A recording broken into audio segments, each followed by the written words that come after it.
शुक्लां ब्रह्मविचारसारपरमामाद्यां जगद्व्यापिनीं वीणापुस्तकधारिणीमभयदां जाड्यान्धकारापहां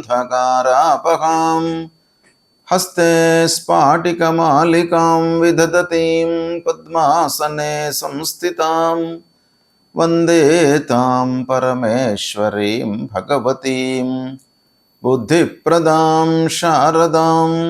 श्री महागणाधिपतये नमः। श्री महासरस्वत्यै नमः। श्री गुरुभ्यो नमः। రవి గోచారము అనగా రవి రాశి మారుతున్నటువంటి సమయం లోపల ద్వాదశ రాశులలో జన్మించినటువంటి వారికి ఫలితాలు ఎలా ఉండబోతున్నాయి అంటే రాశి పరంగా జన్మరాశి పరంగా సూర్యుడు సంచరిస్తున్నటువంటి రాశిని ప్రధానంగా తీసుకున్నట్టయితే ఇలాంటి ఫలితాలు ఉంటాయి అనేటువంటి విషయమే రవి గోచారము అని అంటాం మనం. అయితే 17 ఆగస్టు 2026 నుండి 17 సెప్టెంబర్ 2026 మధ్యకాలంలో సూర్య భగవానుడు స్వక్షేత్రమైనటువంటి సింహరాశిలో సంచరిస్తున్నాడు. సింహరాశి సూర్య భగవానుడికి చాలా బలీయమైనటువంటి స్థానం. అలాంటి స్థానంలో సూర్య భగవానుడు సంచరిస్తున్నాడు కనుక ఈ సంచారము రాసుల వారికి ఎలాంటి ఫలితాన్ని ఇస్తుంది అనే విషయాన్ని మనం కనుక చూసినట్టయితే ఈ సంచారము ఫలితాలను గోచార స్థానాన్ని తర్వాత రాస్యాధిపతికి సూర్యుడు సంచరిస్తున్నటువంటి రాస్యాధిపతికి మిత్ర శత్రుత్వ సమత్వాలను దృష్టిలో పెట్టుకొని తర్వాత సూర్య భగవానుడు ఏ రాశిని చూస్తూ ఉన్నాడు అంటే వీక్షణను కూడాను దృష్టిలో పెట్టుకొని తర్వాత ప్రవేశ సమయంలో ఉన్నటువంటి చంద్రాధిష్ఠిత రాశిని దృష్టిలో పెట్టుకొని వేద విపరీత వేద ఇలాంటి అన్ని ఫ్యాక్టర్స్ను కూడాను దృష్టిలో పెట్టుకొని సూర్య సంచారం మూలకంగా ద్వాదశ రాశుల వారికి ఎలాంటి ఫలితాలు ఉంటాయి ఉండబోతున్నాయి అనేటువంటి విషయాన్ని మనము తెలుసుకుందాం. కన్యా రాశి వారికి రవి గోచారము ఎలా ఉంది అనే విషయాన్ని గనక మనం చూసినట్టయితే 17 ఆగస్టు నుండి 17 సెప్టెంబర్ మధ్యకాలంలో సూర్యుడు స్వక్షేత్రమైనటువంటి సింహరాశిలో సంచారం చేస్తున్నాడు. కన్యా రాశి జాతకులకు ద్వాదశ స్థానం అవుతుంది. అంటే ద్వాదశ స్థానంలో రవి సంచారం చేస్తున్నాడు. అంటే ఇది వ్యయ స్థానము, ఖర్చులను పెట్టించేటువంటి స్థానము. అనవసరమైనటువంటి ఖర్చులు ముందుకు రావడానికి అవకాశాలు కూడాను ఈ సమయం లోపల ఉంటాయి. అయితే కన్యా రాశికి అధిపతి బుధుడు. సూర్యుడి సంచారానికి మనం ఫలితాలను చూస్తున్నాం కనుక బుధుడు రవి ఇక్కడ సమమిత్రత్వము ఉంది. కాబట్టి ఖర్చులు పెరిగినప్పటికీ సద్వినియోగపడేటువంటి అవకాశాలు కూడాను ఉన్నాయి. విదేశీ సంబంధాలు అనుకూలంగా ఉంటాయి. ఇక వర్క్ లోడ్ మూలకంగా మీకు కొన్ని ఇబ్బందులు కలిగే సూచనలు ఉన్నాయి ఈ సమయం లోపల. అంటే వర్క్ ప్రెషర్ మూలకంగా పదే పదే ఆ పనినే మీరు ఆలోచించడం మూలకంగా నిద్ర, ఆహారము, సమయపాలన ఇలాంటి వాటిని మీరు ఓవర్లుక్ చేయడం మూలకంగా కొన్ని ఇబ్బందులు తలెత్తే సూచనలు ఉన్నాయి. అంతేకాకుండా సూర్యుడు ద్వాదశ స్థానంలో సంచరిస్తూ సప్తమ దృష్టితో షష్ఠమ స్థానాన్ని చూస్తున్నాడు. దీని మూలకంగా కొంత మీకు కలిసి వస్తుంది. షష్ఠమ స్థానం చూడడం మూలకంగా ఆ పూర్వము ఫేస్ చేసినటువంటి అనారోగ్య సమస్యల నుండి మీరు విముక్తులవుతారు. మీకు గిట్టని వారి మూలకంగా మీకు కొంత మంచి జరిగే సూచనలు ఉన్నాయి. ఇక ఆరోగ్యము కొంత నయం అవుతుంది. అయినప్పటికీ మీరు ఆరోగ్యంపై తప్పకుండా శ్రద్ధ వహించాలి.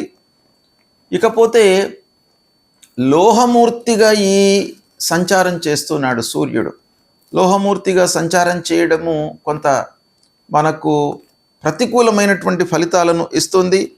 కాబట్టి ఈ వ్యయస్థానము, లోహమూర్తి వీటి యొక్క ప్రభావం మూలకంగా అనారోగ్య సమస్యలు వచ్చే సూచనలు కనబడుతున్నాయి. తద్వారా మీరు హాస్పిటల్ విషయం లోపల ఖర్చులు కానివ్వండి, మందుల విషయం లోపల ఖర్చులు కానివ్వండి, ఇలాంటివి కొన్ని మీకు ముందుకు వచ్చే సూచనలు ఉన్నాయి. అయితే దీన్ని మీరు తగ్గించుకోవడానికి ఆరాధన, ఆధ్యాత్మిక పరమైనటువంటి ఒక మనస్తత్వాన్ని మీరు డెవలప్ చేసుకున్నట్టయితే చాలా తగ్గుతుంది. కోపాన్ని తగ్గించండి. ఇక విదేశీ ప్రయాణాలకు మట్టుకు అవకాశం బాగా ఉంది. దీన్ని సద్వినియోగపరుచుకోండి, సంతృప్తికరంగా ఉంటారు. రవి గోచారము అంటే రవి సంచారం మూలకంగా మనకు కలిగేటువంటి ఫలితాలు చాలా ముఖ్యమైనటువంటివి. రవి ప్రధానమైనటువంటి గ్రహము. 9 గ్రహాల లోపల సూర్య భగవానుడికి అత్యంత ప్రాధాన్యత ఇచ్చారు ఫలిత భాగం లోపల. కాబట్టి అలాంటి సూర్యుడి గోచార రీత్యా 3, 6, 10, 11 స్థానాలలో సంచరిస్తున్నప్పుడు శుభ ఫలితాలను ఇస్తాడు. అంతేకాకుండా రాశ్యాధిపతికి, సంచారం చేస్తున్నటువంటి రాశి అధిపతికి మిత్రత్వం ఉన్నట్టయితే కూడాను కొన్ని విషయాలలో మంచి ఫలితాలు జరుగుతాయి. వేద అంటే ఈ గ్రహము సంచరిస్తున్నటువంటి సమయంలో స్థానాన్ని బట్టి మిగతా స్థానాలలో ఒకవేళ పాపగ్రహాలు కానీ ఉన్నట్టయితే తదనుగుణంగా వేద గోచారము, వేద ఫలితం అనేటువంటిది ఉంటుంది. కనుక వీటన్నిటిని కూడాను దృష్టిలో పెట్టుకొని చూసినట్టయితే ప్రతికూల స్థానాలలో సంచరిస్తున్నప్పుడు సూర్యభగవాను అనుగ్రహం చేసుకోవడానికి, అంటే మంచి ఫలితాలను ఇవ్వడానికి, దుష్ప్రభావము లేకుండా ఉండడానికి మనం పరిహారాలు చేసుకోవాలి. అందులో సూర్య భగవానుడు ఆరోగ్య ప్రదాత, ఆరోగ్యమే మహాభాగ్యము, అన్నిటికీ కూడాను మూల కారణం. కాబట్టి ఆరోగ్య సమస్యలు రాకుండా ఉండడానికి, మానసికంగా ఒక స్థితి లోపల ఉండడానికై సూర్య భగవానుడికి ప్రతినిత్యం కూడాను మీరు అర్ఘ్య ప్రదానం చేయండి. 3 సార్లు నీళ్లు వదిలిపెట్టడము సూర్యుడికి ఉదయం పూట, ఉదయం సూర్యోదయ సమయంలో, లేదా కొంత 8 లోపు మీరు అలాంటిది చేసినట్టయితే సూర్యుడి యొక్క అనుగ్రహం లభిస్తుంది. ఆదిత్య హృదయాన్ని ప్రతినిత్యం కూడాను పారాయణం చేయండి. ఇక గాయత్రి ఉపాసన చేయండి. గాయత్రి మంత్రాన్ని 108 సార్లు మీరు చదవండి, పారాయణం చేయండి. గురుముఖతః ఉపదేశం తీసుకున్నటువంటి వాళ్ళు ముఖ్యంగా గాయత్రి మంత్రాన్ని ప్రతినిత్యం కూడాను మీరు పారాయణము, జపం చేసినట్టయితే ఆ సూర్య భగవానుడి యొక్క అనుకూలత మీకు బాగా ఉంటుంది. ఇక సూర్యుడికి సంబంధించినటువంటి మూల మంత్రాన్ని మీరు చదువుకోండి. జప కుసుమ సంకాశం కాశ్యపేయం మహద్యుతిం తమోరిం సర్వపాపఘ్నం ప్రణతోస్మి దివాకరం అనేటువంటి ఈ మూల మంత్రాన్ని చదువుకోండి. అంతేకాకుండా సూర్యుడికి సంబంధించినటువంటి దానము ఇవ్వండి. సూర్యుడికి ముఖ్యంగా గోధుమలు శాస్త్రంలో చెప్పబడి ఉన్నాయి. కాబట్టి గోధుమలు, ఎర్ర వస్త్రము ఇవి దానంగా ఇచ్చినట్టయితే సూర్య భగవానుడు సంతోషించి మీకు అనారోగ్య సమస్యలు రాకుండా మిమ్మల్ని కాపాడుతాడు.